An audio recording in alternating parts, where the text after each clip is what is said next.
முன்னாள் பாஜக மாநில தலைவர், தமிழ்நாட்டினுடைய மாநில தலைவர் அண்ணாமலை அவர்கள் இன்னைக்கு இன்ஸ்டாகிராமில் ஒரு நேரலை பேசியிருந்தார். அவர் ஒரு அரசியல் கட்சி ஆரம்பிக்க போகிறதா அதன் மூலம் நமக்கு ஒரு தெளிவு கிடைக்கிது. சரிங்களா? இன்னும் அவர் கன்ஃபார்மாக நான் இந்த அரசியல் கட்சி இந்த பேரில் ஆரம்பிக்க போகிறேன் அப்படிங்கிற மாதிரி எதுவும் சொல்லலை. ஆனால் அவர் அரசியல் கட்சி ஆரம்பிக்கிறதுக்கான ஒரு முன்னெடுப்பு அப்படிங்கிறது நமக்கு தெரியுது. இதை எப்படி அவர் முடிவு பண்ணுறாரு அப்படின்னா அதை பற்றி தான் பேச போகிறேன். இன்ஸ்டாகிராம் மேக்சிமம் இந்த மாதிரி இப்போ பாலிடிக்ஸ் ஃபுல்லாக முன்னாடிலாம் டீ கடையில் நடக்கும்னு சொல்லுவாங்க. இப்போலாம் பெரும்பாலும் இன்ஸ்டாகிராமில் தான் நடக்குது. இன்ஸ்டாகிராமில் ஒரு 4-5 பேஜ் இருக்குன்னு வச்சுக்கோங்களேன், அவருக்கு சப்போர்ட் பண்ணக்கூடிய பேஜ். ஆனால் அது அவருக்கு தான் சப்போர்ட் பண்ணணும் அப்படிங்கிறது மேக்சிமம் வெளியில் காமிச்சிக்கிற மாட்டாங்க. பொதுவாக நாங்கள் நடுநிலைமையோட இந்த பேஜை நடத்திக்கிட்டு இருக்கோம். யார் தப்பு பண்ணாலும் நாங்கள் கேள்வி கேட்போம், எல்லாருக்கும் சமமான உரிமை கொடுப்போம் அப்படிங்கிறது மாதிரி ஒரு 4-5 பேஜ் இருக்கும். நான் ஒரு 6 மாதத்துக்கு மேலேயே ஒரு சில பேஜுகளை பார்த்துக்கிட்டு இருக்கேன். அந்த பேஜுகளில் கொஞ்ச நாளைக்கு முன்னாடி அண்ணாமலை புதிய கட்சி ஸ்டார்ட் பண்ணலாமா அப்படின்னு ஒரு போல் கமெண்ட் பாக்ஸில் கொடுக்குறாங்க. அதில் நம்ம போயிட்டு ஓட் பண்ணுறோம். அதில் பெரும்பாலும் அண்ணாமலை ஒரு கட்சி ஆரம்பித்தா அவருக்கு வாய்ப்பு இருக்குது அப்படிங்கிறதுல தான் ஓட்டு போடுறாங்க. அதுக்கப்புறம் இப்போ அண்ணாமலை புதிய கட்சி ஸ்டார்ட் பண்ண போகிறதா ஒரு முன்னெடுப்பு எடுக்கிறாரு. சரிங்களா? இன்னைக்கு ரஜினிகாந்த் அவர்களுடைய மனைவி ஒரு இயக்கத்தை ஆரம்பிச்சிருக்காங்க. சரிங்களா? இது ஒர்க் அவுட் ஆகுமா அப்படின்னு கேட்டால், எனக்கு இருக்கக்கூடிய அரசியல் தெரிவு ஆகும் ஆகாதுன்னு சொல்கிற அளவுக்கு நான் பெரிய மேதையெல்லாம் கிடையாது.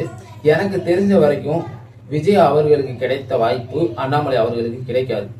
விஜய்க்கு ரசிகர் ஃபேன் பேஜ் இருந்துச்சு, ரசிகர்களுடைய சப்போர்ட்டு பெரும்பாலும் இருந்துச்சு. சரிங்களா? விஜய் சொன்னாலும் சொல்லாட்டாலும் அடுத்த சூப்பர் ஸ்டார் அது இதுன்னு சொல்லிட்டு சொன்னாலும் சொல்லாட்டாலும் அவருக்கு ஒரு பெரிய ஃபேன் பேஜ் இருந்துச்சு. நிறைய ஓட்டர்ஸ் அவருக்கு லேடிஸ், பெண்கள், அவங்க தான் நிறைய பேர் விஜய்க்கு சப்போர்ட் பண்ணி வாக்கு செலுத்தியிருக்காங்க. இதை மறுக்க முடியாது. அண்ணாமலைக்கு இதே அளவுக்கு சப்போர்ட்ஸ் இருந்துருந்துச்சுன்னா நேற்று வர அண்ணாமலை பாஜகவை ஆதரிச்சு கொண்டு இருந்தார். அண்ணாமலைக்கு அவ்வளவு பெரிய வாய்ப்பு இருக்குன்னா கண்டிப்பா இந்த எலெக்ஷன்ல பாஜகவுக்கு பெரும்பான்மையான இடங்கள் கிடைச்சிருக்கணும். சரிங்களா? ஏன்னா அண்ணாமலை சப்போர்ட் பண்றதுனால. விஜய் அவர்கள் இந்த தேர்தலில் வெற்றி பெற்றதுக்கு கண்டிப்பா காரணம் அவருடைய சினிமா. சரிங்களா? நம்மளுடைய கவர்ச்சி, சினிமா கவர்ச்சியில மயங்கி ஓட்டு போட்டாங்க அப்படின்னு சொன்னா அண்ணன் தளபதி விஜய் அவர்கள் கோவப்படுவாரு. அதனால அவருடைய சினிமா துறையில அவருக்கு இருந்த ஃபேன் பேஜ், சரிங்களா, மக்கள், அவருடைய ரசிகர்கள், கரெக்டா, உங்களுடைய வெற்றிக்கு உங்களுடைய ரசிகர்கள் தான் காரணம் அப்படின்னு வச்சுக்கலாம். ரசிகர்கள் பெரும்பாலும் பெண்கள், இளைஞர்கள், சரிங்களா, இவங்க தான் காரணம் அப்படின்னு சொன்னா அவர் தப்பா எடுத்துக்கிற மாட்டாருன்னு நினைக்கிறேன். சரிங்களா? திரைத்துறையில அவருக்கு இருந்த மவுசு தான் காரணம் அப்படின்னு வேணும்னா சொல்லுவோமா, கவர்ச்சின்னு சொல்லாம. சரி, அந்த மவுசு தான் இன்னைக்கு அவர் முதலமைச்சர் ஆகிறதுக்கு காரணம். அதே மாதிரி அண்ணாமலைக்கு இருக்கா அப்படின்னு கேட்டா கண்டிப்பா கிடையாது. இன்னும் ஒண்ணு நம்ம பிஜேபியை கடுமையா தமிழ்நாட்டுல எல்லா கட்சிகளும் எதிர்க்கிறாங்க. சரிங்களா?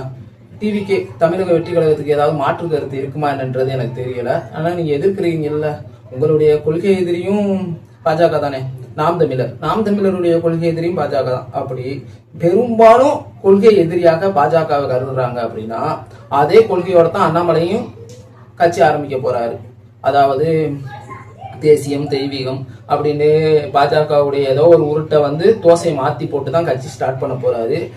பாஜகவுடைய ஒரு பிம்பமா தான் அண்ணாமலை இருக்க போறாரு அப்படிங்கிறது மக்களுக்கு பெரும்பாலும் தெரியும். கண்டிப்பா அவங்க அந்த மாதிரி தான் நினைப்பாங்க அப்படின்னு நினைக்கிறேன். ஒண்ணு. ரெண்டாவது, அண்ணாமலை பெரும்பான்மையா ஜெயிக்கல.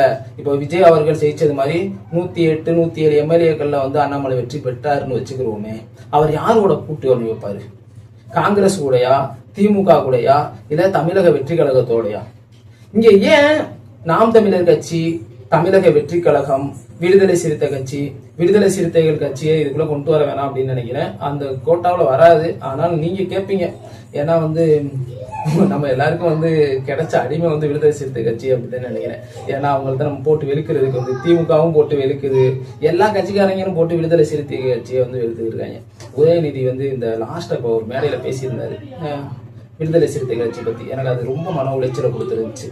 சரிங்களா? அது என்னன்னு சொல்லிட்டு இன்னொரு வீடியோல பேசிக்கிடுவோம்.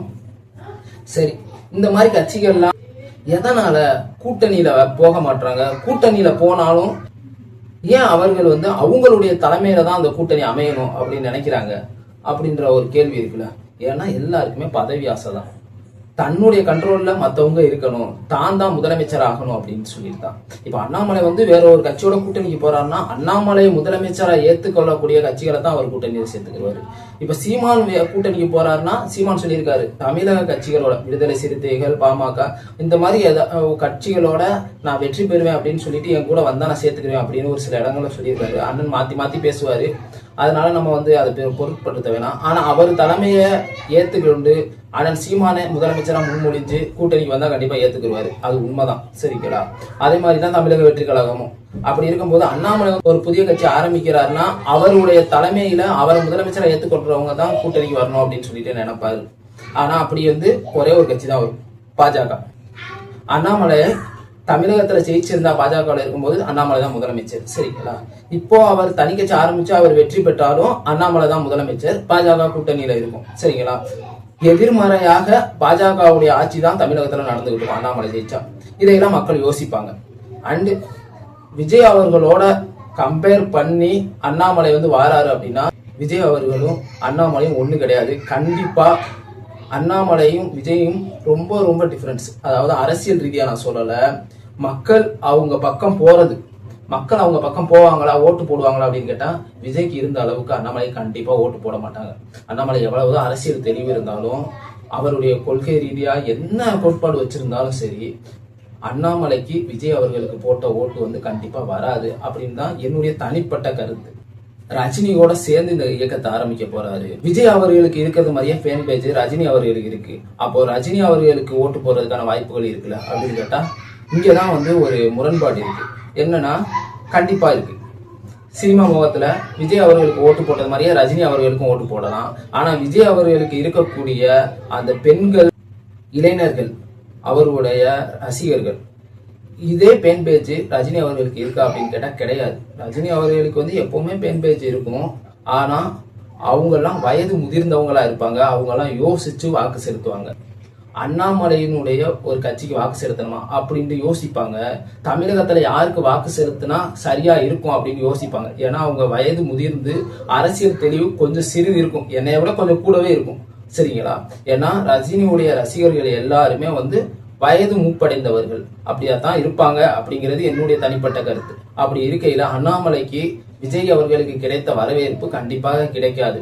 ஆனா இப்ப எல்லாரும் இந்த வீடியோ பார்த்துக்கிட்டு இருக்கிறவங்க, இந்த வீடியோ பார்க்காதவங்க எல்லாரும் மனசுக்குள்ளே ஒண்ணு இருக்கும்ல, விஜய் அவர்கள் கட்சி ஆரம்பிச்சாரு, ஜெயிக்கவே மாட்டாருன்னு நினைச்சோம். ஒரு இடம் 2 இடம் 3 இடத்துல ஜெயிப்பாரு அப்படின்னு நினைச்சோம், ஓட்டை பிரிப்பாரு அப்படின்னு நினைச்சோம். ஆனா இன்னைக்கு முதலமைச்சர் சீட்ல உட்கார்ந்துருக்காரு, பெரும்பான்மையா 108 எம்எல்ஏக்கள் ஜெயிச்சிருக்காரு. கண்டிப்பா அண்ணாமலைக்கும் அவ்வளவு ஜெயிக்காட்டாலும் ஒரு 50-60 எம்எல்ஏக்கள் ஜெயிச்சு எதிர்கட்சியாவோ இல்ல கூட்டணியை அமைத்து ஒரு முதலமைச்சர் ஆக மாட்டாரா அப்படிங்கிற ஒரு சிந்தனை இருக்குல்ல, கண்டிப்பா இருக்கும். ஏன் அந்த சிந்தனை இருக்குன்னா விஜய் அவர்கள் வந்து ஜெயிச்சு முதலமைச்சர் ஆனதை வந்து தமிழகத்துல இருக்கக்கூடிய பெரும்பான்மையான மக்கள்னால ஏத்துக்கிற முடியல. கண்டிப்பா எல்லாரும் வந்து விஜய் அவர்கள் ஒரு சில இடங்களை பிடிக்கலாம், கொஞ்சம் ஜெயிக்கலாம், ஆனா முதலமைச்சரா முதல் எலெக்ஷன்லயே ஆவாரு அப்படின்னு யாருமே எதிர்பார்க்கல. ஆனா ஆயிட்டாரு. இந்த ஒரு தாக்கம் மக்கள் மனதுக்குள்ள இப்ப வரைக்கும் பெரும்பான்மையானவங்களுக்கு, நம்ம கொஞ்சம் ஒரு 2 நாளைக்கு முன்னாடி கூட ஏடிஎம்கேல ஒருத்தர் வந்து இந்த தோல்வியை தாங்கிக்கிற முடியல அப்படின்னு சொல்லிட்டு இறந்துட்டாரு. அவருக்கு மன வருத்தத்தை தெரிவிச்சுக்கிறேன். என்ன அந்த மாதிரி இது வரைக்கும் அந்த தாக்கம் மக்கள் மனதுக்குள்ள இருக்கு. எப்படி விஜய் முதலமைச்சர் ஆனாரு அப்படிங்கிற ஒரு தாக்கம் வந்து இது வரைக்கும் மக்கள் மனசுக்குள்ள இருக்கு. இந்த தாக்கம் வந்து ஏன் விஜய் முதலமைச்சர் ஆகும்போது அண்ணாமலை ஆக முடியாதா அப்படின்ற ஒரு கேள்வி தோணும். கண்டிப்பா அண்ணாமலை முதலமைச்சர் ஆகலாம் அப்படிங்கிற ஒரு பதிலும் கிடைக்கும். ஆனா கண்டிப்பா கஷ்டம். அதாவது அடுத்த தேர்தலில் கண்டிப்பா அண்ணாமலை வந்து முதலமைச்சர் ஆக முடியாது. அடுத்த தேர்தல் தான் அவருக்கு வந்து ஒரு விடையே இல்லை கேள்வியை வந்து உருவாக்கக்கூடிய ஒரு தேர்தலாக இருக்கும். நம்ம அரசியல் கட்சி ஆரம்பிச்சது சரியா, நம்ம ஜெயிக்கிறதுக்கான வாய்ப்புகள் இருக்கா இல்லையா, கூட்டணி வைக்கலாமா வைக்க கூடாதா, நம்ம கொள்கை ரீதியா எதையாவது மாற்றிக்கொள்ள வேண்டுமா அப்படிங்கிற ஒரு கேள்வி வந்து அடுத்த 5 வருடத்துக்கு அப்புறம் வரக்கூடிய எலெக்ஷன் தான் சரியான ஒரு முடிவை வந்து அண்ணாமலை அவர்களுக்கு கொடுக்கும் இப்ப கட்சி ஆரம்பிச்சா அப்படிங்கிறது என்னுடைய தனிப்பட்ட கருத்து. இதோட இந்த வீடியோ முடிச்சுக்கிறேன். இன்னும் ஒரு வீடியோவில் கண்டிப்பா உங்க கூட பேசுறேன்.